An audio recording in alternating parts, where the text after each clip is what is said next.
Hello, everybody, and welcome to the TeacherCast Educational Network. My name is Jeff Bradbury, and thank you so much for joining us today and making TeacherCast your home for professional development. This is Ask the Tech Coach podcast, episode number 158, and today we are celebrating all things Google Apps for Education with our good friends over at GEG New England. That is right, this is our monthly September roundtable, big meeting. We're talking all about formative assessment today, and with me, as always, is my co-host, Miss Susan Vincent. Sue, how are you today? Welcome to Ask the Tech Coach. Hey, everybody. It's good to be here for the live show on YouTube and here for the audio podcast, and I'm excited tonight to get to talk Google.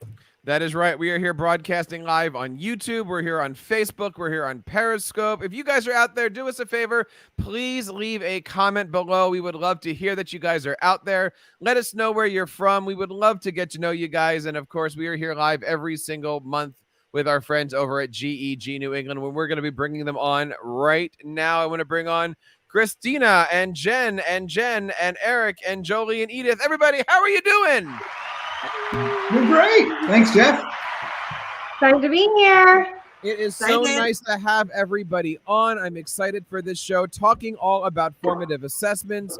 Let's do a quick round the room so everybody who's watching live and everybody who's listening in their cars can know who's talking. I'm going to start over here to my right. Christina DiMaselli, tell us a little bit about yourself. Hi, I'm Christina. I am the Technology Integration Specialist at Pinkerton Academy in Derry, New Hampshire. So I am your GEG New Hampshire person and all things Google. And working from New Hampshire down to Miss Jen Thomas. The muted Jen Thomas.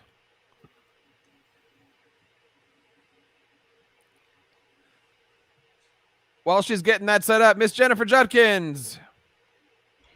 Hey, Jeff, we're excited to be here too. I am here from Massachusetts. I work in Woburn Public Schools as the technology director, so it is a crazy busy time of year for us as we get started with kids, but it's just so great to have our students back and be doing what we love. Happy to be here tonight to share some things with our listeners. And from Massachusetts up to the great state of Maine, Mr. Eric Larson. Hey, I'm Eric Lawson. I'm the Director of Technology up here in York, Maine, about an hour north of Boston, and ready to have a great show. And from Maine down to Miss Jolie Boucher. Massachusetts, yes. My name is Jolie Boucher, and I work in Plymouth, Massachusetts in a K-5 elementary school. I teach literacy and information technology, and I'm also a technology coach. And Edith Fogarty.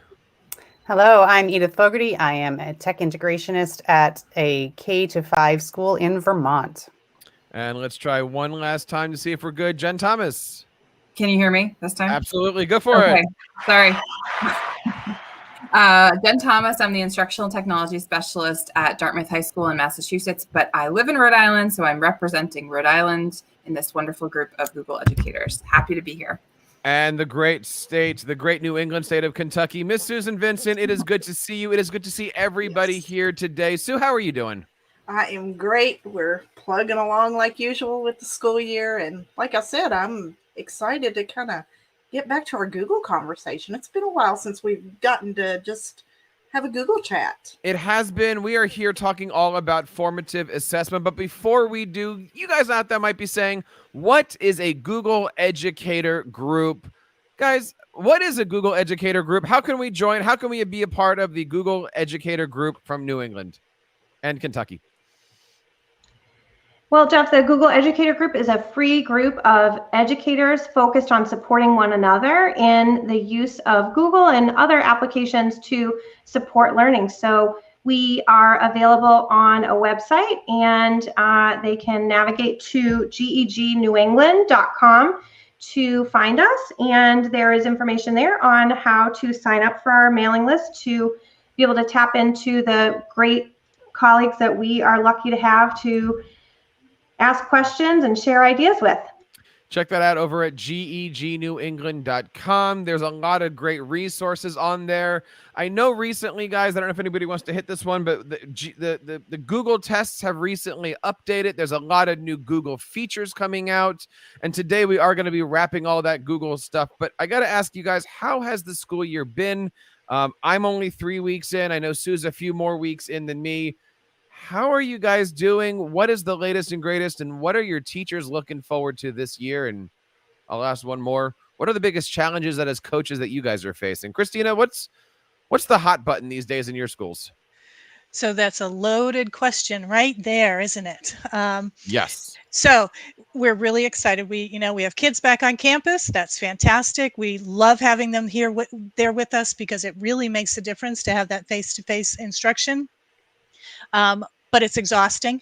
It absolutely is. I think we all feel like we're much further into the school year than we really are. It's definitely going to be a little bit of a slog through this, and we're kind of taking it in chunks. So we'll go 6 weeks at a time. That's what we're going to plan for right now, and then a little bit later plan for the next 6 weeks, at least from an instructional coach point of view.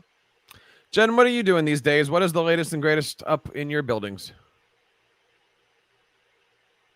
I'm going to guess it's the me Jen. I don't know. There's 2 Jens. We're going to have to figure out how to distinguish that, Jeff.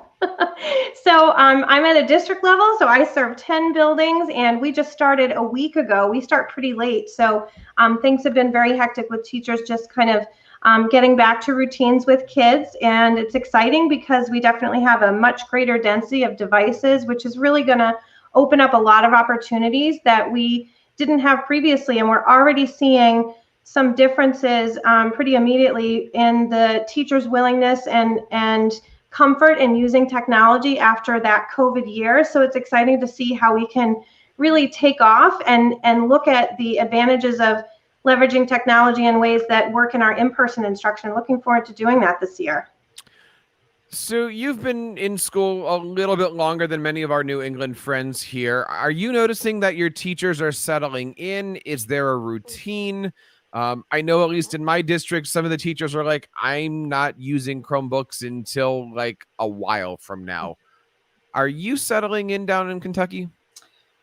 We're settling in, but I'm getting so much of this year is even harder than last year. And my school system was face-to-face all year last year, but for some reason this year has been even harder because it was that we thought we were going to start the year in more of a normal fashion, and it hasn't played out that way.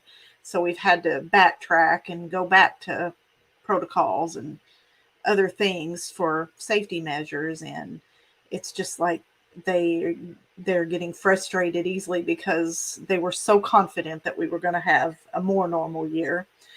So we were more prepared last year. Even though we were face-to-face, we still had to follow the safety guidelines. Now, devices and everything, we've had those from the get-go. We've already had one-to-one Chromebooks. We're good to go there. So, we've been using them right off the bat just to prepare for any instance of having to go remote. We just encourage teachers to start teaching those Google Classroom procedures and things like that right from the get-go. Edith, you're shaking your head. How are things settling with you? Or I see you agree with what's going on with Susan here. Yeah, we've been back in person for about 4 weeks, and we are, much like Susan was saying, we were face-to-face all last year, with I think the exception of 1 week, and we went through the summer with people saying that things were going to be a pretty normal year, and then once the year got here, that's not really how it's been. But we are one-to-one Chromebooks, 2nd through 6th. Our kindergarten and 1st grade teachers pretty much begged me to not have to do that route this year. They want to get back to, the better instruction of, handwriting and play learning. I mean, that a lot of the kindergarten and 1st grade students need to do for developmental reasons. So we've been working really hard with the older grades, especially of the inevitable. We've already had 3 classes at our school have to go remote for a week. So we've done the, intense training. I spent my day today doing a lot of intense, how do you email people and how do you upload pictures to Google Classroom and how do you do all of these basic things in case you're not here in person. So it's been that, intense from day one kind of year already. I'm feeling it now in my school. I'm doing a lot of the basics as well, trying to not throw tech at them, but throw digital learning at them and using that term in a different way. Eric, you've got a couple things that we're going to go over today, all about formative assessments. And you're going to bring up today something I've started with in my building, which is what can you do with a Google form? Talk to us a little bit about using Google Forms for simple, basic formative assessment. Yeah, absolutely, Jeff. So formative assessments, there's so many tools out there you can do that with, but my head goes to Google Forms immediately, only because if you get stuck in sort of a routine, you can easily kind of copy one form and make it accessible for the next week ahead. So things like easy exit tickets after a class or after a week. What have you learned? Let's reflect on this. Check for understanding, things like that. You can create one template and then quickly do file, make a copy on Google Forms and create something with just a slight variation for the next week or the next day ahead, depending on what the lesson is. I also love it when kids get together in collaborative groups, or even if they're by themselves and they present something to the class, and they use Google Forms as a way to check for understanding with the kids based on their presentation, which is fantastic. It's also great because, as you know, in the responses section of Google Forms, you have a way to kind of see the whole group with the bar graphs just by checking on that. And that gives you a great formative assessment of the teaching. So I get to reflect on how I did, whether I need to back up and reteach something, or, hey, we're pretty good. The majority of the class gets it. We can move on. Or, as one of my friends used to say, there are great things in forms, but the magic happens in the sheets. You can have all of the data dump into Google Sheets, and then you can take a look at individual understanding and really kind of boil it down to, all right, there's a couple of kids here that need to be retaught on certain things, or I need to double check on things. And again, that's all behind the scenes, so the teacher can kind of see it, tap the kid on the shoulder the next time, and take a look at what's going on. And then lastly, using things like YouTube or Moat. You're going to hear more of that from my colleagues, but you can add YouTube obviously to Google Forms as sort of a video tutorial, but now Moat allows you, if it's installed for the teacher, to do an audio prompt. And then if you push out Moat to all your students, the students can use that as an audio feedback. So in their forms, instead of having to type, and this works perfectly for our littles or maybe ELL students, where they can voice in their prompts versus typing in their answers to any of these forms. Has anybody seen the fact that Google Forms has changed a lot in the last few weeks? Have you guys seen the updates pushed out? I love the updates. It took me a while. If anybody hasn't seen them, let me see if I can pull this up over here. You might notice, zoom in here, for those playing the home game, there used to be the little gear over here for settings, and I was looking and looking and looking, and it's no longer there. And it turns out that they actually stuck it over here. How do you guys feel about this? I'm curious. You can now click on settings, and I don't think they've added any features. Has anybody noticed that they've added anything? You can still click to make a quiz. You can change your responses, collect emails. I think this is great, Jeff, because I think that teachers, especially those that wanted to create a quiz off of their form, really struggled with finding where and how to do that. And that settings gear where we previously went kind of had so many other things. It was difficult to find what you were looking for. So putting this as a third tab to the right of the responses tab, I do think allows more space for them to spread out all of the different options and make it clear what's kind of available beyond a standard form. So I kind of like that. Anybody else? Yes, I like it too. And I also noticed that there is a new setting, which is the disable autosave. So autosave rolled out a few weeks ago, and it allows users to autosave their Google Form responses in their Google Drive for, I believe, up to 30 days. So that restriction is there. And I think it's a more intuitive layout, to be honest. I like it. I think it's going to give me a little bit of time to check this out. I'm wondering if this would make it easier. I don't know. Has anybody tried using a Google form and making a Google form on their phone? I would love to have Google come out with like the Google Forms app, personally, or at least make it easier to do it on an iPad. Although that's a different podcast altogether. But for those of you who haven't checked that out, definitely do. There's a lot of new features that I'm seeing that have been rolling out with everything here, but there's a lot more to talk about with Google. Christina, you're going to talk today a little bit about enhanced formative assessment. Share a little bit with us. Okay, so this actually segues really well from Eric talking about forms. One of the things that I am always interested in is the workflows that we use and how to kind of tighten those up and take some load off of the teacher, the load off of the student, so that they can really concentrate on what is important. So what I'm going to talk about here is a Google add-on for Google Forms. It's an add-on for Google Forms, and it's called Doc Appender. And it does exactly what it says. It appends, or it adds to a document. It adds on to the end of it. So the setup for this is a little bit, when you're going to paint a room and you have to do all the prep work, and that's a real pain in the neck, but the end result is fantastic. It's kind of the same here, where the prep work is a little bit of a pain, but once you've got that all set, you're good to go. What happens is you create a document for each person, for each student, for example. And then in the form, what this add-on will do is it will grab the names of all of those. So you put their name, Joey and Sally, and that's the name of each document.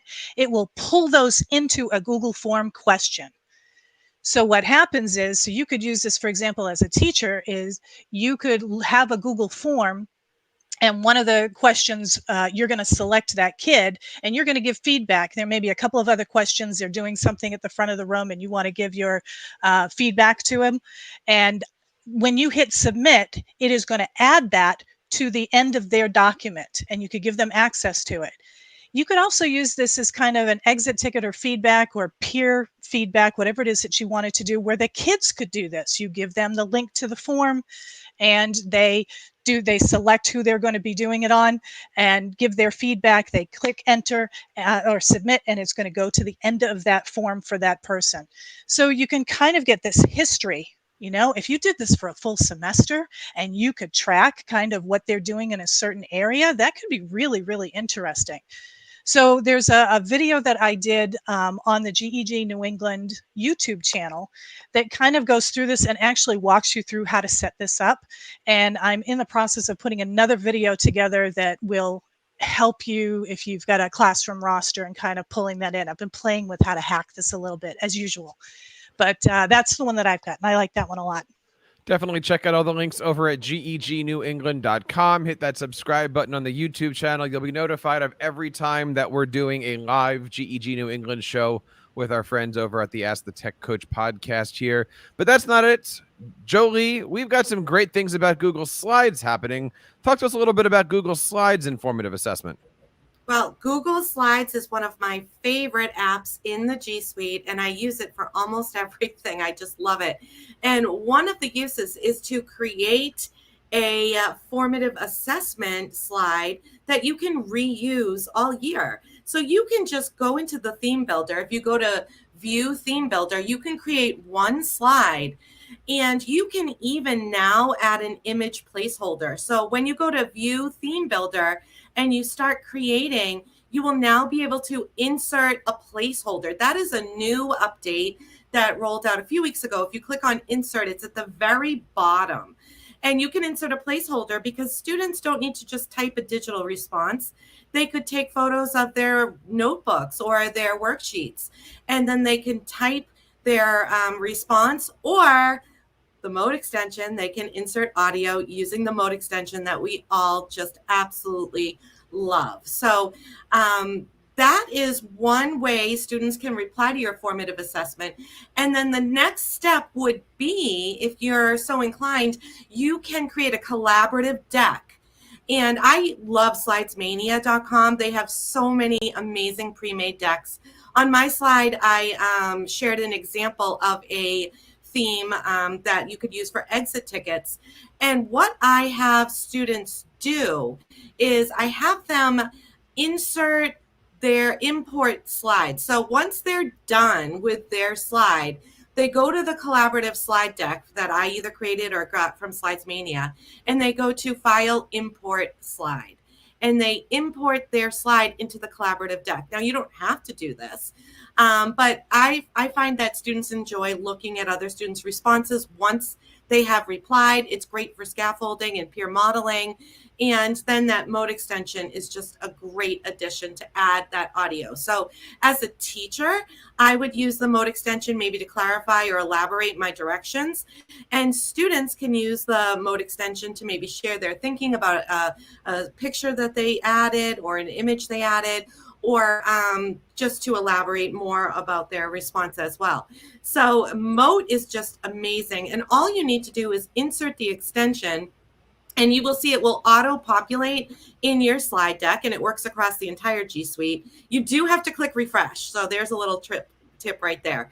And then you'll see the purple circle with the white M in it. And all the students and teachers do is they just click on the extension, and they seamlessly are able to click start and insert the audio into their slide deck. I think it's a must-have extension. I just love it. That's pretty awesome. And I like what you just mentioned, that if you click on to view and you go to theme builder, they used to call that master slides, as you mentioned, but this, I'm so glad that they put this out there. I used to teach it that it's under the T, and it looks like you can still do that here. But the fact that you can now do it under the insert menu, that's pretty cool. I haven't seen that update yet. Now, Jolie, you were mentioning something about Moat. We have a very special, what would you call it, Eric? We're going to be doing something at the end of this broadcast. Eric, talk to us a little bit about what we've got coming up here later on in the show. Yeah, so I reached out to Moat a little bit, and my buddy John Neal, who is a fellow Google Teacher Academy UK 2014 member with me, said that he would give away an unlimited year for Moat for anybody who wants to kind of enter our little challenge, which is hashtag how you Moat. So if you send it to us, hashtag GEG New England, and show us how you Moat, we will pick a winner, and Moat will give you an unlimited year supply. That is pretty awesome. How many of you guys are currently working with Moat, trying Moat, have moated before? Moat all the time. I moat all the time. That is awesome.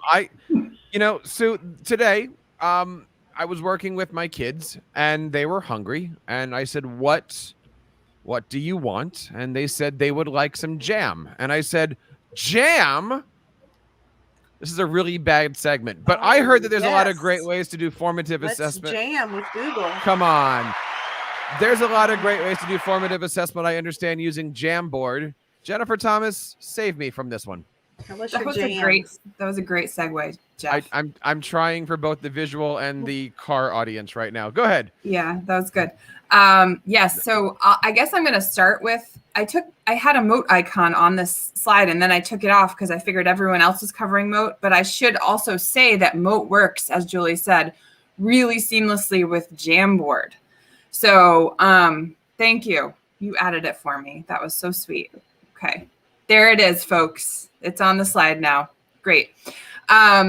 So Jamboard is a great tool for, I'm a very visual person. So I love Jamboard for, I primarily use it actually to conduct teacher professional development, brainstorming. And you can see the little access Y and X access grid in the middle. That's a screenshot of a Jamboard that one of my teachers did, expressing challenges and frustrations that they have during the school day. And we were trying to brainstorm ways to come up with technology solutions that might help their day a little bit better.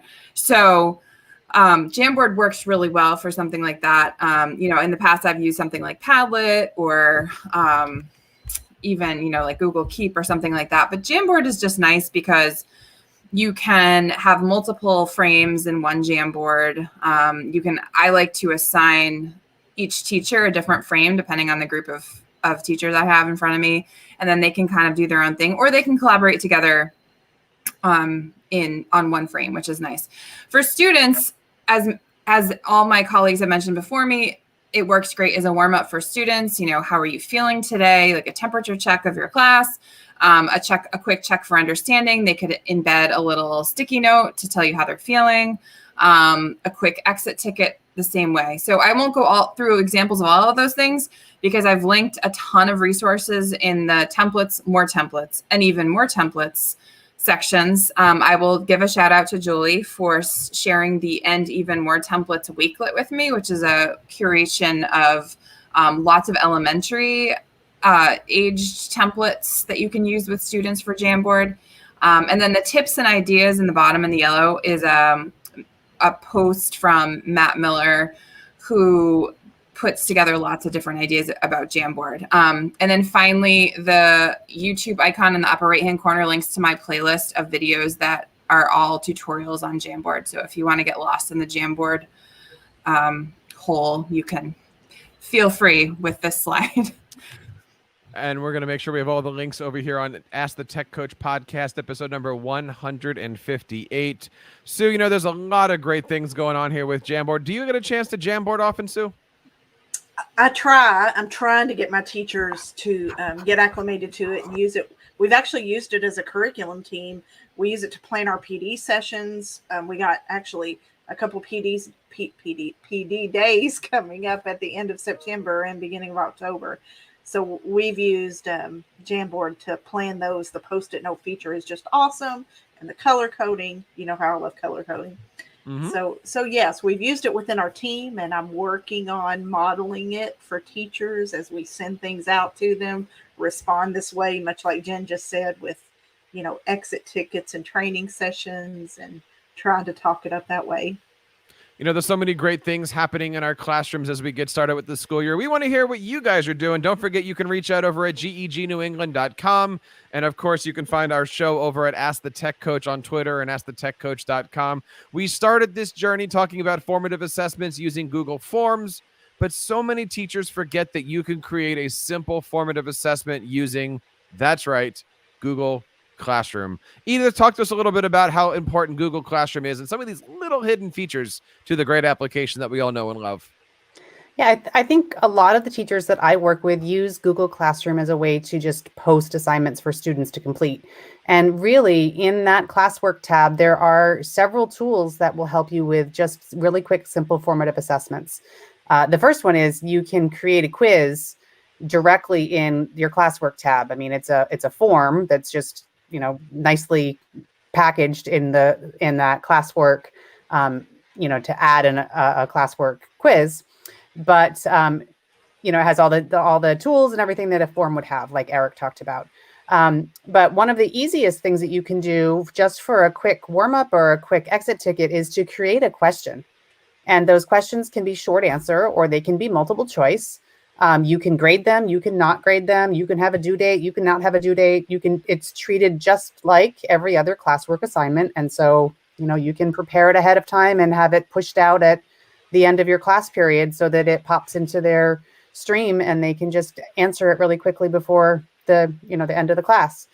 That gives you just like every other classwork assignment, it will show you your grid panel of all of the students' answers and responses so that you can, you know, just get a quick sense of where your class sits and you can pivot if needed. Once again, Moat, I will give a huge plug if you think about, you know, short answers that students need to respond to, if they can give that audio response instead of having to type. Our school had our first professional development of the year on universal design for learning. And this is a perfect tool that, you know, put it in place and you can't miss because it meets everybody's needs, whether or not you know they need it. The other plug that I'll give to Google Classroom is just the ability to go into a document and give comment feedbacks on their document or on their slide deck so that students get that immediate, you know, I noticed you've got 3 words that are misspelled in this paragraph. Can you find them and fix them? And then if students resolve those comments, then you have a way to assess, like, did they find the right 3 words, for example. So I've added there just some directions on how to quickly create a question. And I hope you just give it a try just to test it out and see how it works for you. Lots of great stuff, but we are not done yet with this journey through formative assessment. Jen, you've got a couple things coming up about accessibility. I like this topic. I think this needs to be one of those things that we kind of feature and focus more on in the edu world here. But talk to us a little bit about what we can do here using formative assessment tools and accessibility. Thanks, Jeff. I think it's something that, coming into a district with a more diverse student population, I've been more tuned into, I think, than I have historically, just because we serve a population of students. And I, not only are these ideas something that are helpful for English learners, but I'm going to also share an idea for early readers and writers. So one of the things that I think is very helpful is the idea of providing the option of voice typing. And we talked about moat, but I think too, voice typing can be very satisfying for kids who have great ideas, but their typing skills, or maybe even their reading and writing skills, are not developed enough yet for their ideas to be able to be shared with the teacher. And so the ability to go to the tools menu in Google Docs and choose voice typing allows students to be able to speak their response. And you can use this kind of feature with very early learners by using, for example, an image prompt. I always recommend teachers use real photos as opposed to clip art, because there's a lot of brain research that tells us that kids will be able to relate better to photos, even if you can use photos of peers or themselves.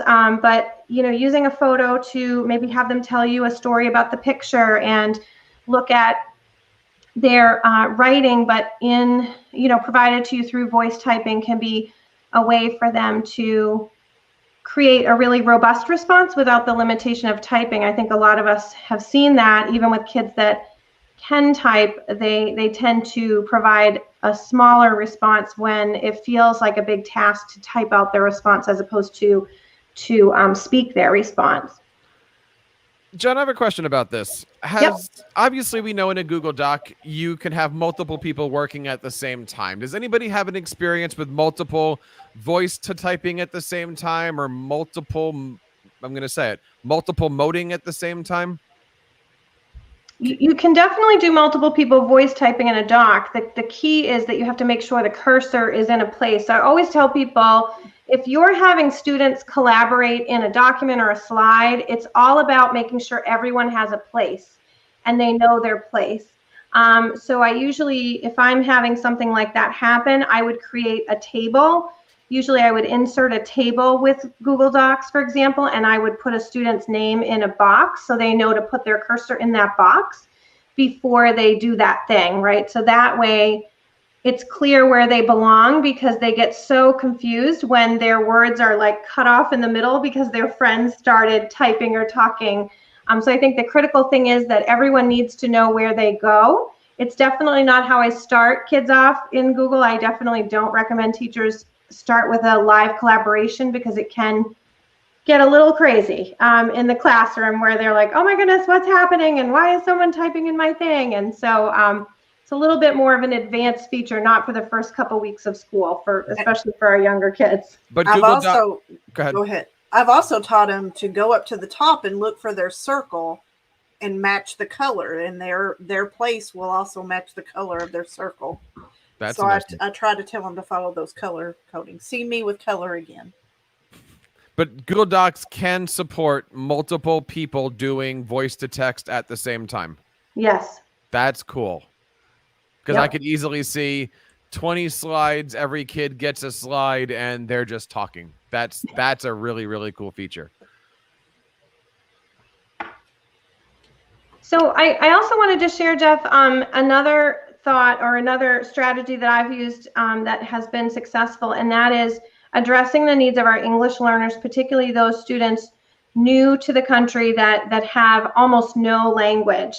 And I think as teachers, we certainly, in our effort to make kids not feel, like they can't access the curriculum, we tend to do the wrong thing by making the question oversimplified, or really sort of like, changing what we're asking as opposed to how we allow them to respond. And so what we need to think about with these students is they have the knowledge, they just don't have the language. So what are the ways that we can facilitate that? And in Google Docs, what I've been doing lately is when I create something in Google Docs, if I have multiple languages, what I would do is I will use the Google Translate feature within Docs. So you can take any document and go to the Tools menu, choose Translate Document, and it will allow you to choose a language from a pretty big list. And it will create a copy of your document and in a new file.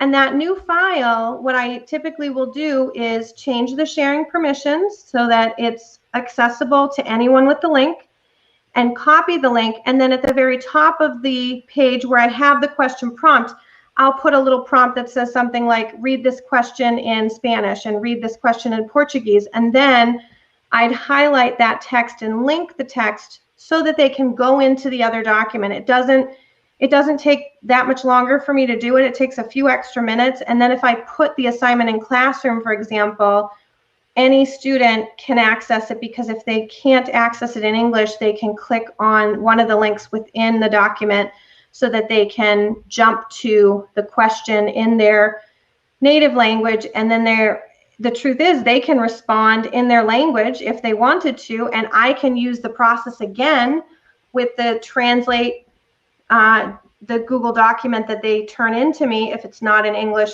to be able to assess their response. You know, in my case, this is an example question of a science concept. So the slide has a link to an actual example of this if teachers wanted to see, but it's just a great way to, again, make sure we're focused on the content and not thinking about the language as meaning the students have limitations about what they know. Meeting the students where they are, creating these great formative assessments, making sure that everyone's on the same page. It's all about helping our students connect to the content that they're learning and doing it in a fun and exciting way. Speaking of fun and exciting, we have a great contest that we're running right now. And to tell us all about it is the amazing Eric. Eric, talk to us a little bit about this thing that we're doing with Moat. Yes. So for the next month, let's see how you moat. If you use the hashtag #HowYouMoat on Twitter, GEG New England members, as well as people from Moat, will be taking a look at how you moat, and we will be picking a winner, and Moat will be giving away a free 1-year unlimited subscription to Moat, which is fantastic. Even if you multiple moat, as Jeff brought up. I'm not going to touch that one. I wouldn't either, Jeff. This is a family show, and many people are hopefully still listening to this while driving to work. Guys, we have a lot of great things happening here on Google Education Group New England. And of course, we're not the only one. There's a lot of other GEGs. Don't forget to check out stuff happening next week. Jennifer Judkins, tell us a little bit about what's happening next week, next month. Oh my gosh, I love talking about Chrome extensions. I feel like they are superpowers for your web browser, and I think that teachers easily get overwhelmed by how many there are. So, our team's just going to curate these for you and let you know what are the real top hits that you need to be tuned into, so that you can be more productive and do more things in your web browser, which is frankly how most of us are doing all of our work. So, looking forward to sharing that next month. You guys got to check this out. It's going to be a real quick show. We're only going to be talking about Moat the entire time, just the Moat Chrome extension. Eric, what do we need to do next week when we're looking at that Moat Chrome extension? One more time. Yeah, just make sure that you share out how you moat with the hashtag #HowYouMoat, and make sure you tag both at JustMoatHQ and also at GEG New England. And that way reviewers can take a look at how you moat, and there'll be a winner chosen. Jolie, talk to us a little bit about the great resources we have on our website. Absolutely. If you visit gegNewEngland.com, you will see our resource library. We have curated lots of videos, blog posts, and templates for you. So make sure you check it out and join our Google group for the latest and greatest news and resources. And we're also doing something great with Moat. Eric, tell us a little bit about it. Yeah, in case you haven't heard, we're doing a little contest. It's still called How You Moat. So use the hashtag How You Moat on social. Make sure you tag at JustMoatHQ. So my buddy John Neal and a couple others over there can take a look at it, as well as GEG New England. So my colleagues here can take a look at it, and we will decide who the winner is for a free 1-year unlimited subscription to Moat. And don't forget, guys, you can check out all the great stuff. All of our archives from Ask the Tech Coach are over on AskTheTechCoachPodcast.com. This is episode number 158. Let's do a quick round robin here. Where can we find out the great things that you're doing in this world? Edith, how can we get a hold of you? I am on Twitter sometimes. I'm really bad at Twitter, but I'm E_Fogarty on Twitter. Jolie. Yes, I'm on Twitter at Jolie Boucher and at flippedtechcoaching.com. Jen Thomas. I am on Twitter at blendedlibgirl. Jennifer Judkins. I'm on Twitter at Teaching Forward and teachingforward.net. Christina. You can always find me on Twitter at Mrs. D, MRSDI. Eric. Hashtag how you no, I'm sorry. No, I'm on Twitter as well at elawson1977. Guys, it's been a great show. Thanks so much for coming on today. Sue, you know, there's a lot of great things that are happening in the world of instructional coaching. Our Tech Coaches Network is doing so splendidly now. Yes. We're almost over 300 tech coaches, and my goodness, there are a lot of coaches out there that are reaching out for support and help. Head on over to AskTheTechCoach.com today to check out our TeacherCast Tech Coaches Network. It is free. It is a professional learning community that is second to none. Check out all the great stuff. But Sue, you've got some other great things happening. What are you doing every week on Tuesday over on your YouTube channel? Look for my Tech Tip Tuesdays on my YouTube channel. Just search my name, Susan Vincents or Tech Imaginations, and you will find me over there. Very, very nice. Eric, before we go, there is a question from a John O'Neill. Is there a moat contest? I'm going to have to look out for that. But yes, there is. Hashtag how you moat. Don't forget to tag at Just Moat HQ and at GEG New England so we can vote on who's the best. And you get a 1-year unlimited subscription to Moat. And that wraps up this episode of Ask the Tech Coach. On behalf of everybody here on GEGNewEngland.com, Ask the Tech Coach, Sue Vince, and everybody here in the TeacherCast Educational Network, my name is Jeff Bradbury, reminding us to keep up the great work in your classrooms and continue sharing your passions with your students.